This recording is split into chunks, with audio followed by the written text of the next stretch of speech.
Hello, everybody, and welcome to episode 50 of Ask the CEO with Avrohom.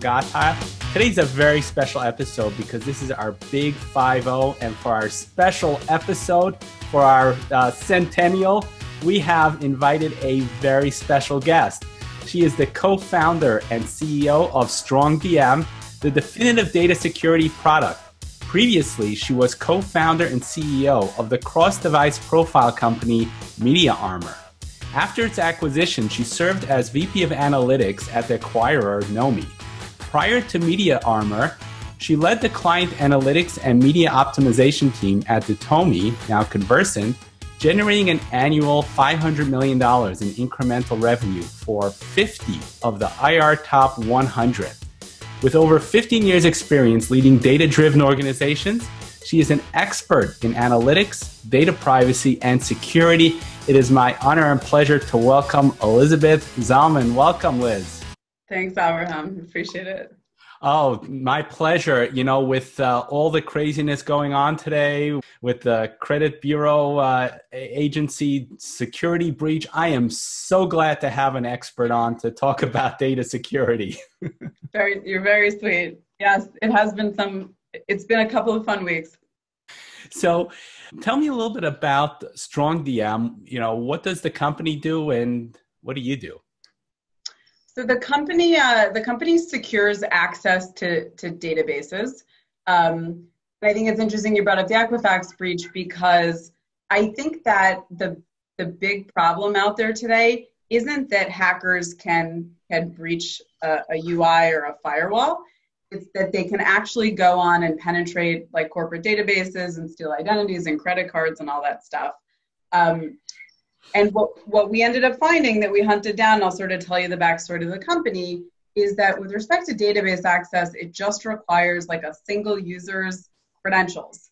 And credentials are floating around all over the place. Like even in the second part of the Equifax data breach, where they talked about that Argentine website where it was admin. Like, you got little Post-its on the monitors. It's exactly right. And companies today have no way of fixing it. And the problem of stolen data is only going to get worse, not better, because we're ingesting more and more data. And so I think so long as user credentials are easy to hack, corporate data is going to be stolen. And so there are a number of companies out there today that are working on like getting rid of credentials in general altogether. And we're one of them. And it's funny, actually, the company started because 2 of the 3 founders were actually not involved in a data breach. We didn't breach anybody. We were breached. It was an IoT company. And what they did is essentially Google Analytics for the physical world. So they installed like Wi-Fi sensors and Bluetooth beacons in retail locations. And based upon your proximity of your phone to the end sensor, you could track somebody's literal physical path to purchase. And what ended up happening is there was a database that was unsecured and a hacker got in and leaked 100 million MAC addresses to the public. And this is for like every major retailer out there. Our company was subject to not 1, but 2 FTC consent decrees.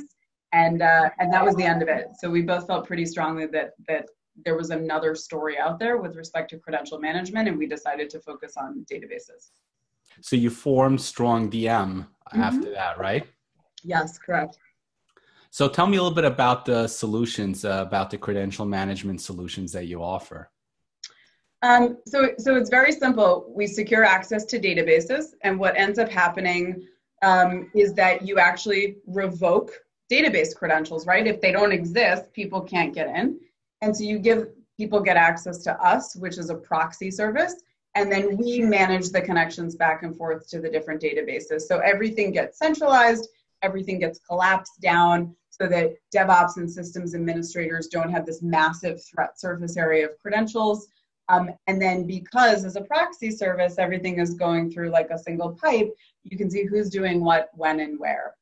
You sort of get to, we're fond of saying you get to play God with database access. And for the layman out there, there's a very simple analogy. If you're going shopping, let's say, right? Like on the Gap's website or Williams Sonoma or whatever, you can create an account on your own when you go to make a purchase, Or it says like link Facebook, like use Facebook to log into the website. Yeah. And so that's single sign-on. It's like one account to manage access to a bunch of others. And so we do that for databases. Gotcha. So then they log in through strongDM. And I assume you have, so the way you operate, you have roles-based access for the different levels of permissions? Yeah, that's exactly right. So companies get to take a step back and honestly, for the first time in some of these companies' lives, they get to say like, who really needs access to this information? Does Bob the analyst really need access to this customer table or this piece of PII? And you get to say, no, he doesn't, or yes, he does. And sort of create this notion of really implement this notion of least privilege, right? So the minimum level of access that people need. And so it simplifies companies' access requirements.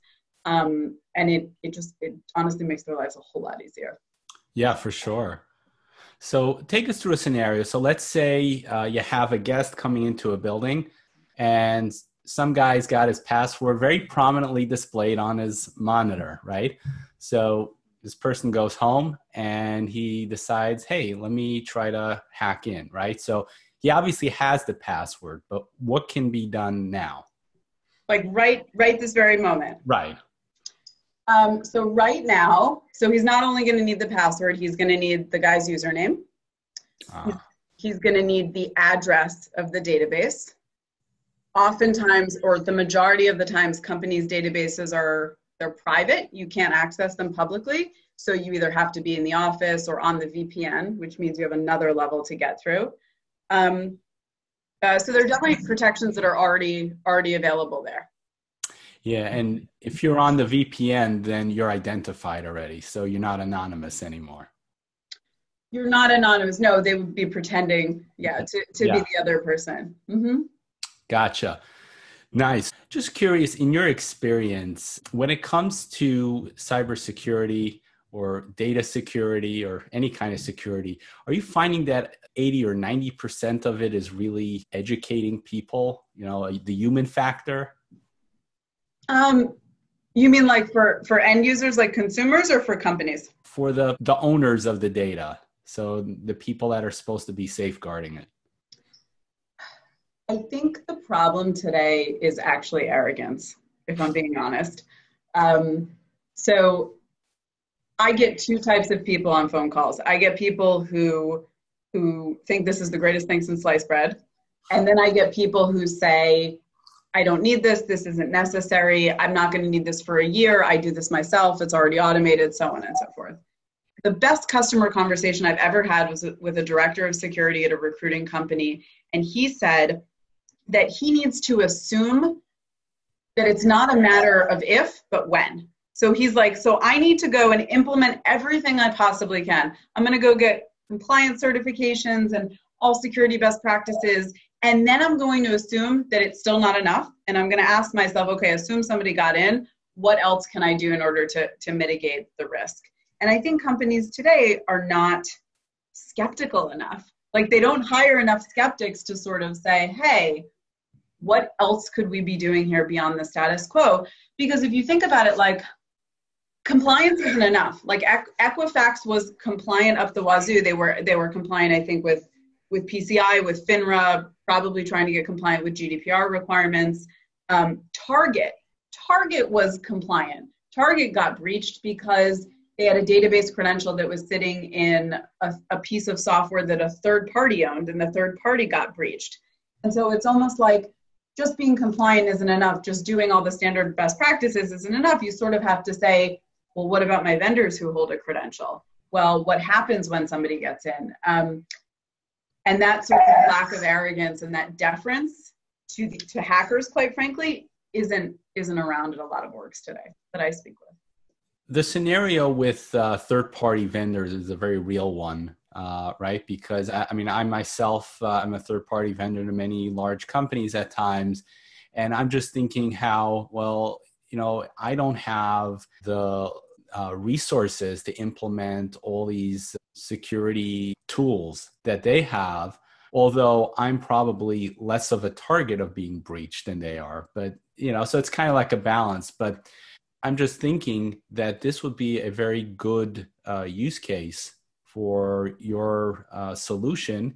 Because if you're a company like, let's take Equifax, right? Your third-party vendors may not have the same resources that you have, so you still need some method of access control. Mm-hmm. That's correct. You definitely do. And I think, no, you're not as much of a target. Yes, you need to be as buttoned up as you possibly can. I think sometimes companies take too long to get there. Like we do a brisk business with companies who like need to grow up, like they're pre-IPO, and it's like, oh crap, what am I going to do? But I think one of the challenges that we see with security products today, and we're a purchaser of security products as well, right? We need them to run our own business, is that they're really tough to use. They're really hard to use. It takes like a person to staff to use them. People are used to like this old school enterprise notion of like stuff that like Oracle offers, for example, right? Or if you're top to bottom .NET with SQL Server. This notion of something being easy and simple and yet still providing security, I think, isn't fully formed yet in the security space. So I can tell you with us, like it was actually a founding principle that if it takes more than one click to do something, it's too much. We don't ship it. And it's funny because there was the guy I was referencing further, the one who said that his default state is like, it's not a matter of if, but when. We did a round of product development about 2 months ago, and we asked our customers to describe what we did, because we don't have a name for the category, so who best to talk to except your customers? And we spoke to him, the quote's actually on the website, and people were really struggling with how to describe us. Mm-hmm. And this guy said that he thought that the reason why he was struggling was because we had combined two completely opposing forces. There's security, which has to be hard and is really tough to do right, and convenience, which is like an app right on your iPhone. And he was like, and you've been able to combine these two and they're completely opposing, and that's a miracle. And that was the problem. And this is a guy who like does InfoSec, right? His job is to know what's out there for security, and he was struggling with the idea. How did you get past that? Well, we got past it because it's just very easy to use. It's just, if you think about what's available out there today, like a way to turn the industry on its head, security in general is thinking about security almost as, what would you, Avrohom, require? Like as a consumer, you're in an app, you're tracking on your Fitbit or whatever every day, right? And that thing is so easy and simple to use. Why can't it be that simple to secure web pages or databases or anything? Like, why does it have to be hard? If you think about it, the big players like Cisco and some of the other name brands out there, they all have text-based command line interfaces. Mm-hmm. They do. And in fact, one of them, I remember when we started a couple of years ago, somebody said, oh, hey, you're very similar to this other company. And I looked them up, and their onboarding doc was 19 pages of command line stuff. We don't even have onboarding docs. So there's one class of companies, to your point, there's Cisco, there's IBM, there's Guardium, there's Oracle. There are all of these guys who service companies who are like big Fortune 100 companies who are able to write the 8-9 figure checks a year, right? And they have a team staffed to run these things. Yeah, and that's not the modern organization today. That's not you, right? You don't want that to be you. Exactly. And I think that is what intimidates a lot of people from deploying security solutions, because they just look at it and go, you know what, I can't deal with this. I can't read 19 pages of onboarding docs and command lines. Yep. So Liz, who would be an ideal client for your company? That's a good question. Besides me. Besides you. So the companies that seem to take advantage of us the most, companies who already have like a single sign-on provider for web services who are looking to extend that to databases, they're typically high growth technology companies with technology at their core. And also companies who are migrating to the cloud or have a hybrid solution, like they've got a lot of databases in a lot of places, and there's no way to centralize access to those. And what size would a company would that typically be? If it's a startup, you're probably talking somebody who's raised $50 or $100 million, maybe a valuation of, $500 million or $1 billion, or like, a newly IPO'd company, like within the last 5 years. Okay, gotcha. So it could be anybody from, let's say a 10-man organization up to like, what would be a good higher range? Our largest client is Hearst, the publisher. They probably have, 5,000-6,000 employees, something like that.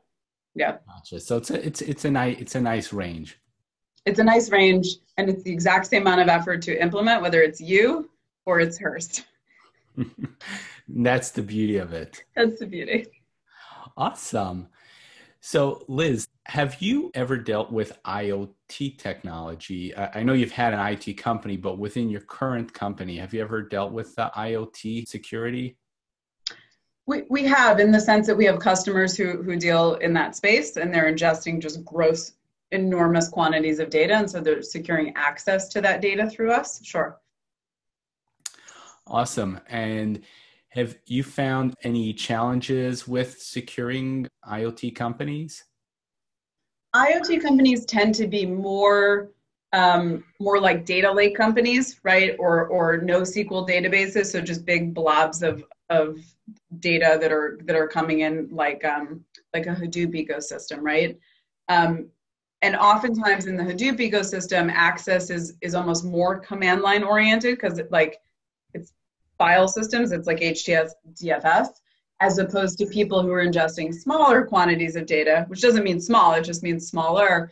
And typically that stuff is being stored into like traditional databases with rows and columns. So I think IoT guys are much more dependent on the newer tech. Non-IoT guys use newer tech, but also have like the old relational databases in play. I don't know if there are challenges, it's just different. So Liz, how did you get started in this career? I actually started in ad tech. Depending upon the age of our listener, we'll see how many know this. So the guy who gave me my first job out of college was actually one of the founders of ICQ. Oh, wow. Yeah. He's Israeli. His name is Yair. He's actually an investor in this company. Thank you, Yair. And he took a chance on me as, a young upstart Jewish studies major, actually zero computer science skills whatsoever. And I worked for him for 4 or 5 years in analytics. And then that company actually invented remarketing or retargeting. So, when you shop online and you have those banner ads that follow you around with like the sweater that you last looked at. So they were the first company to do that. So I worked for him, and then I said, I think I can do better, because mobile was starting. And so I started a company with a friend, and we tracked consumers on their devices, right? Phone to tablet to desktop. And then when we got acquired, it was when the company that bought us had their Mongo data breach, the IoT data breach with the MAC addresses, that I took a step back and I thought, maybe I should do something that is less trying to sell more clothes for companies and more, this actually affects me as a consumer, and I think there's something that we can do about it. Nice. And what was your decision when you decided that, I'm going to start this company? I wanted to start it because it didn't make sense that there wasn't a solution for this. It didn't make sense to me that database access management hadn't changed since databases were invented, which is like Nixon. That's mind-boggling, right? We can go and zoom in on Google Earth with satellites above here, and I can go like check out the car that's parked, in front of my apartment. But to your point earlier, like I still have a credential on a Post-it note on my monitor, like at work. It didn't make any sense. Beautiful. And what keeps you motivated every day? For me personally, it's the challenge, right? It's waking up and it's knowing that every single morning, my fate and the company's fate is in my hands. It's in my employees' hands. And it's knowing that we're working together towards this common thing without ego, and we're either going to figure it out or we're going to fail, and we're going to do both together. And that to me Yeah, I don't know how I could ever work for somebody again. That's the best part of being an entrepreneur, right? You've got your fate in your hand, and there's no other way to go. As you are well aware, sir. Yes, absolutely. As you were building your career, what were some of the ups and downs you had to deal with? I mean, a big down was actually when the company that acquired, when Nomi acquired Media Armor, and then it went under itself. That was a down because a whole bunch of shareholder value was lost, right? Like investors, both institutional investors and friends and family and so many people lost their jobs. The most difficult, I don't know, one of the most difficult things for me to do is to do layoffs. It's to look at somebody's eyes and say, like, I'm not sure you're going to be able to feed your kid in a month. Like, that's horrible. And so that was a down for me. And people felt that really, really deeply. For me, ups are fundraising, are getting people to believe in a vision that we have, that may not yet exist, that might not have revenue behind it yet, but there's something there and they see the kernel of something that could be amazing. And they say, yes, I'm going to go on that journey with you. And that's like, those are some of the best days when you sign those docs. For sure. And any favorite books that you have that you use to help you get through some of these challenges? I don't have a favorite book. I'm a huge fan of science fiction. So my dad, 25 years ago, bought me this like science fiction anthology of short stories, and I buy it every year and I read through it. I also just read Ready Player One, that's being turned into a movie, I think, like about a gamer, and it was just so much fun. It's incredible. So I try to do less nonfiction because there's so much nonfiction in real life, because life is nonfiction, and just like fiction. Like I want to be whisked away to a place that isn't my computer being a therapist for data breaches. Nice. It helps you be creative as well. Yes, I think so. Cool. So talking about being a therapist for data breaches, right? So, there's a statistics that many small businesses fail in their first year. Where do you think entrepreneurs go wrong?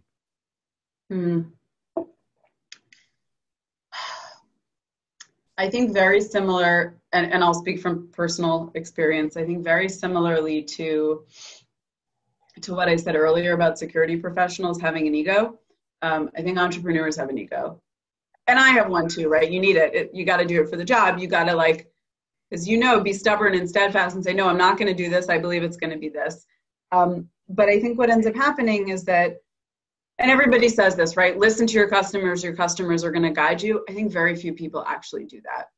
I know I didn't do it very well earlier in my career at my last company, not well at all. And at this company, we did it so well that it actually brought us to where we were today. We had this different idea for a company. Like, we started off with this notion of data quality, and like 6 or 7 months in, nobody was really buying it. And we took a look at what people were really complaining about in their day-to-day life, and it aligned to the breach that had happened at Nomi. It was that credential management was really hard, that it was hard to get connected, that it was impossible to monitor. And we wouldn't be here without listening to our customers. So I think all entrepreneurs say they do that. I think very few actually do. And that to me is where success or failure mainly lies. And they're also like, you're 10 years too early for a product, like that's not going to help you either. Yeah, exactly. You have to be there at the right time, but that is very sage advice because it's so true. We need to balance our confidence with a little humility and actually listen to the people that write our paycheck. Totally. Definitely. Yeah. Beautiful. So Liz, I love what you got going on. Where do you see yourself taking this, say, in the next 5 years? I think databases aren't enough. I think that if you're going to secure things, I think you need to think about infrastructure as a whole. You've got a class of company dealing with web services like Okta or AD. I think we're going to be focused more on the back end. So I think about 4 protocols to secure infrastructure access. I think about databases. I think about SSH, like servers themselves. I think about HTTP, which might be like reporting dashboards internal to the company. And I think about RDP, the Windows Remote Desktop Protocol. So that to me is where I think we're headed. More to the technical hire, less to the business user. It's funny you mention RDP because I use that all the time, logging into remote systems, and people just give that out. And I'm always wondering, like, what would have happened if it got into the wrong hands? How would you control access to that without messing up all the other vendors that need to get in? See, you should be a security professional. There's the skepticism. Yeah, I'm a little more on the geeky side. So yeah, I can certainly appreciate what you're doing. It's very funny. So Liz, if you could turn back the clock, let's say 12 months, would there be anything differently that you'd do? I'm going to abstract this out of professional, if that's okay. Sure. I think regret is a waste of time. I think you can't change the past. But I do think you can always be kind to people, and you can always be kinder. I remember when the actor and comedian Robin Williams died, I remember somebody posted something on social media, and it said, and it was a shock to me, right? Because I didn't know about anything that was going, how would I know about anything that's going on in his life? But somebody posted something that said, be kind, for everybody is fighting a battle that you know nothing about. And it was so true, right? Me, you, like, who knows? And so to me, kindness is the most important thing. And if there's something that I think about when I look back on time, it's actually not being kinder to people. That is so beautiful, because really, that's really what it's all about. I mean, why we're here as human beings, and what matters more is not how much money you make or what business you're in, but who you are as a human being. So I really love that. And it's topical this week, right? With the Jewish New Year coming up, and so yeah, I've been thinking a lot about that. Yeah. Yeah. So at the time of this recording, we're only about 3 days away, and ready to start a new year and take stock of all our actions from the previous year. That is true. Awesome. So a very difficult question, Liz. So what do you like doing for fun? I like long walks on the beach. No, I do the normal stuff to decompress. I like lifting weights. I love playing tennis. I like going to yoga, like low-key yoga, though, not the crazy fast stuff that people do. I need to chill out on the floor. I love writing. I like doing anything that means I'm not in front of my computer. Like, I have a BlackBerry. It keeps me off of my phone. Like, this is why I have this thing, because it doesn't do anything. Really nice. So, Liz, a lot of people expressed interest in the technology that you're with. So going back to the computer. Mm-hmm. Okay. So we have a couple of questions that came in from the audience. Our first question is from Erik Knight, the CEO of a company called SimplWan in Phoenix, Arizona. And Erik says, I think the topic on everybody's minds right now is the Equifax breach. No surprise there. It comes to light that the chief security officer had an art degree and limited real-world experience. I would love to hear your thoughts on what major corporations have learned from all this, and have they learned? Okay. So a couple of thoughts here. I have a Jewish studies degree. It doesn't, I think degrees are degrees. My CTO dropped out of high school, actually. Like, I think you can pick things up from a real world perspective. I'm going to take his word that she doesn't have real world experience, though. I think a couple of things. So I think from a learning perspective, number one, right, as we mentioned earlier, compliance doesn't necessarily mean security, right? Going back to the Target example, fully compliant, they got breached because they had a database credential that had previously been issued to a third-party vendor, and that vendor got breached. So number one, I think companies need to realize that they're only as secure as their vendors.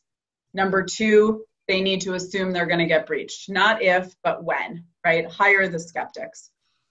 And then I think number three, you blame the C-level people, right? The people who have the title, who are in charge of that whole regime. But those guys are not the people, right, getting their hands dirty. Like, I would almost ask myself, why is it that the dude who was in charge of that website, the Apache upgrade, why didn't that get done? Like, that's not happening up here. It's happening way down here. And so I think companies need to find ways also to like collapse that the organizational structure so that people up here have visibility into what's going on, right? It's not just yes men. But I guess to answer the question directly, I mean, you can hope companies are learning. I don't know, from his mouth to God's ears. I don't know. I think data breaches, they're just happening more and more frequently, and I think there needs to be a reckoning as to how people approach this. Great point. All right, our next question is from William Moore. He's the president of Global IT Solutions in Piscataway, New Jersey. So William thinks you have a great product. He's seen and read about companies that do not address orphan user IDs, and the companies wind up being victims of malicious acts by disgruntled employees that have been terminated or suspended. The companies often rely on IT or someone to take care of this issue, and sometimes things fall between the cracks and it just doesn't get done. Mm-hmm.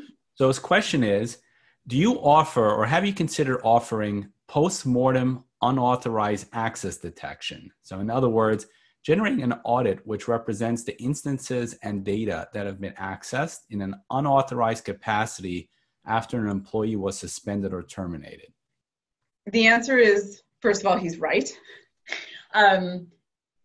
We don't offer that because it's actually part of our onboarding process. So what ends up happening if you use strongDM is you take the opportunity to get rid of all those orphan user IDs.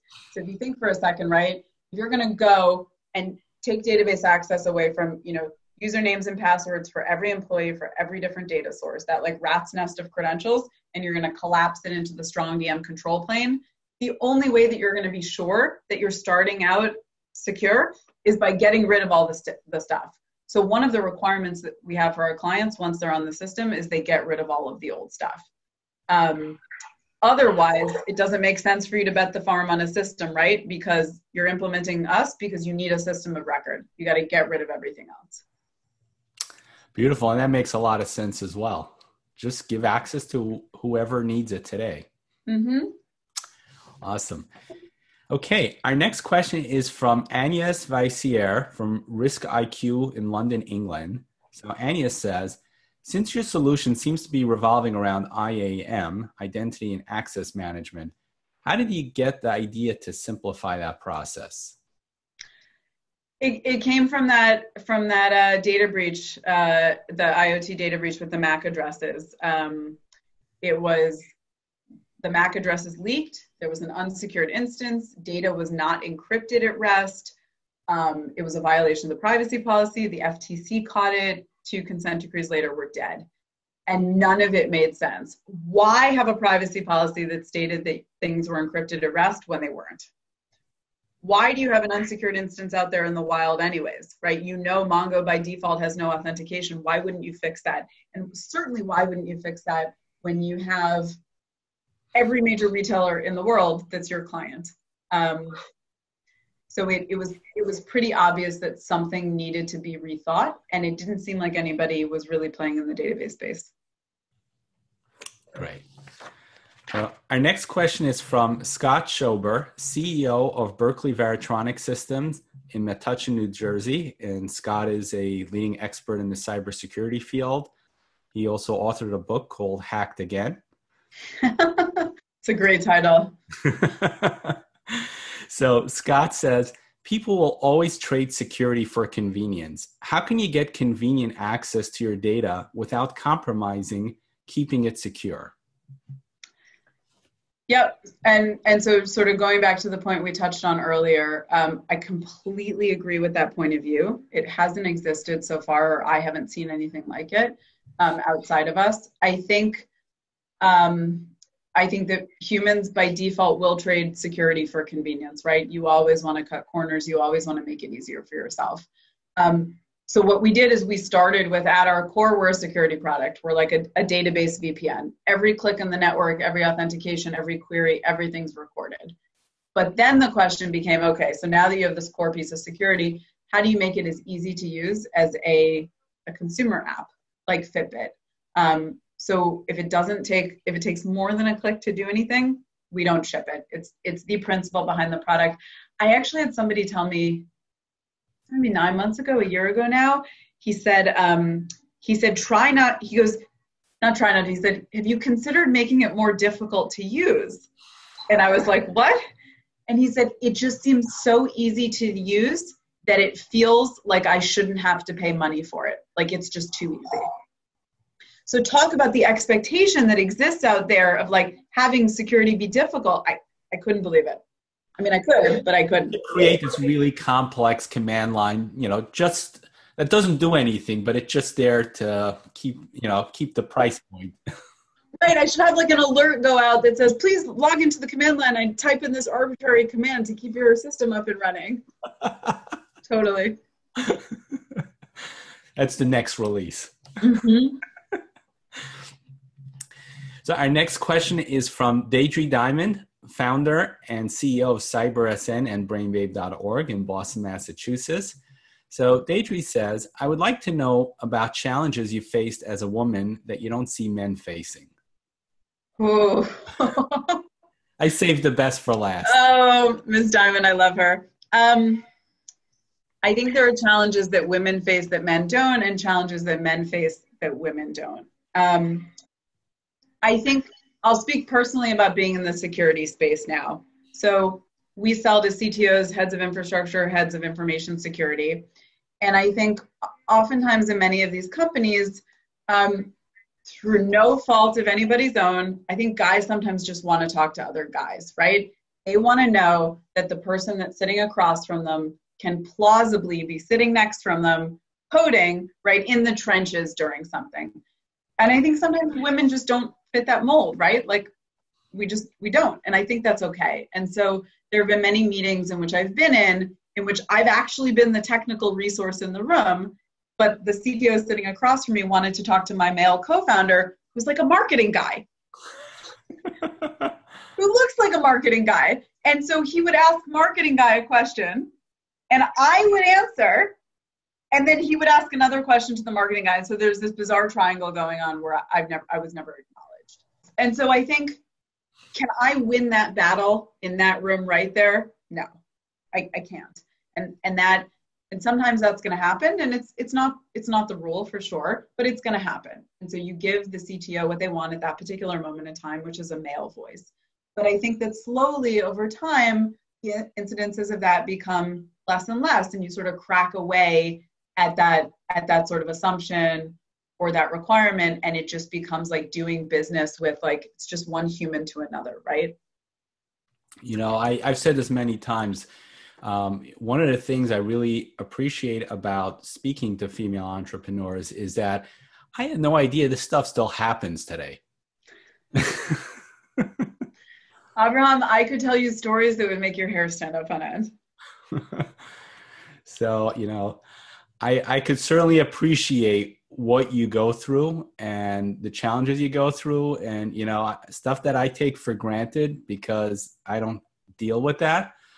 But, kudos to you for not letting that stop you and keeping a good attitude and, keeping your head on straight and doing what you've got to do. Thank you. I appreciate it. And then kudos to all these other resources out there that support women, such as Deidre's BrainBabe.org. And she's great. I mean, that woman is on a mission and she is after it. Yeah, for sure. Awesome. So Liz, I know you're a busy gal and we're going to let you go, but just before we do, how do people find you? How do people find me? Just send me an email, liz@strongdm.com. Great. And what's your website address? It is www.strongdm.com. Simple enough. So super simple. Yep, great. So we'll post that in the show notes so people can go right to you and take a look at all the wonderful solutions that your company offers. Thank you. Great. Liz, do you have any parting words of wisdom that you'd like to share with the audience? Parting words of wisdom. Avrohom, you're making me sweat today. Let's take the data breach angle for a second, just from a consumer perspective. Be careful, be vigilant. I think about my stepmother who has her password sitting in her Gmail account.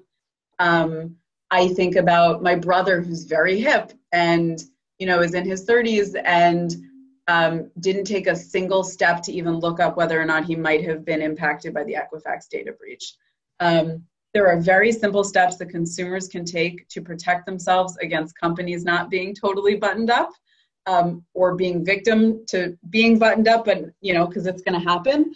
Like having a single password manager, or having your passwords totally randomized, every month, or rotate them. I would urge people to take all of the small steps that they can as consumers to protect themselves. Awesome. Very sound words of wisdom, for sure. So Liz, thank you so much for joining us today. I really appreciated your wisdom and your time and everything you had to offer. And I really enjoyed having you. Thank you, Avrohom. I am very grateful that I am interviewee number 50. I'm a milestone. So thank you for that.